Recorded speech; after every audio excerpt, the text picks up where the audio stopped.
या ठिकाणी कोणत्या इमारतींचा क्लस्टर होऊ शकतो हे सुद्धा आपल्या माध्यमातून मी सरकारला सांगू इच्छितो। रामदूत इमारत क्रमांक 1 ते 6 करी रोडला आहे। त्या जागेचं क्षेत्रफळ 6500 चौरस मीटर आहे। त्रिवेणी सदन इमारत आहे 1 व 2 करी रोडला।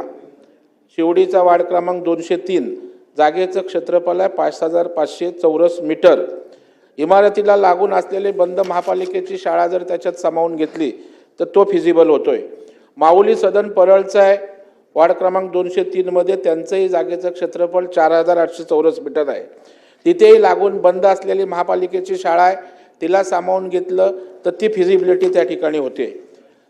माऊली सदन परळचं झालं। माधव भुवन क्रमांक 1 व 2 पटेल बिल्डिंग परळ शिवडी या जागेचं क्षेत्रफळ 4500 चौरस मीटर आहे।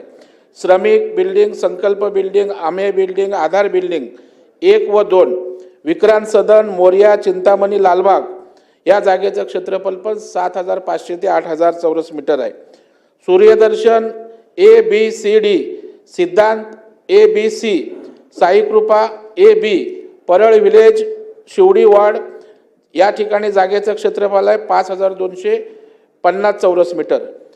7 नंबरला भक्ती सोसायटी, अभंग सोसायटी, अनंत निवास भुवनेश्वर परळ विलेज शिवडी वार्ड क्रमांक 202 जागेचं क्षेत्रफळ आहे 5000 चौरस मीटर।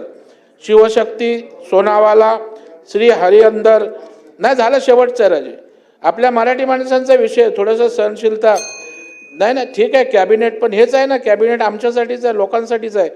त्यामुळे शिवशक्ती सोनावाला हे लोक माझ्याकडे आलेत, त्यांना जर इथे सभागृहात बोललो नाही तर त्यांना न्याय नाही दिल्यासारखा होईल, म्हणून मी नावं त्या ठिकाणी वाचतोय।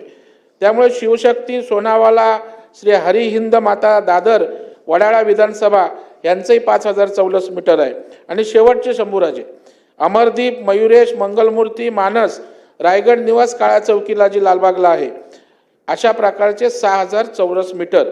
अशा प्रकारे लोअर परळ, प्रभादेवी, दादर, माहीम, वडाळा, मानखुर्द, सायन, गिरगाव, भायखळा, उमरकाडी, मदनपुरा, माझगाव, डोंगरी, ग्रँट रोड या सर्व विभागात देखील म्हाडा इमारतीचे क्लस्टर प्रकल्प आहेत।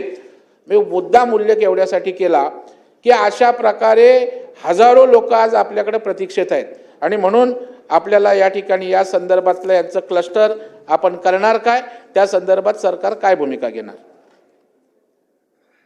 दरेकर साहेबांनी जी माहिती सभागृहात दिली ती एखाद्या अधिकाऱ्याला किंवा अभियंत्याला हेवा वाटावी इतकी माहिती, डिटेल माहिती प्रवीण भाऊ आपण या ठिकाणी दिलेली आहे। याची संपूर्ण नोंद आमच्या विभागाच्या वतीनं घेण्यात आलेली आहे। त्या ठिकाणी रामदूत असो, त्रिवेणी असो, माऊली सदन, माधव भुवन, श्रमिक, सुदर्शन, भक्ती अभंग, शिवशक्ती, अमरदीप, मयुरेश अशा पद्धतीच्या सर्व इमारती आणि त्याच पद्धतीनं लोअर परेड, प्रभादेवी, दादर, माहीम, वडाळा, मानखुर्द, सायन, गिरगाव, भायखळा, उमरकाडी, मदनपुरा, माझगाव, डोंगरी, ग्रँट रोड ह्या सर्व भागात देखील म्हाडांच्या इमारतींचे क्लस्टर आहे।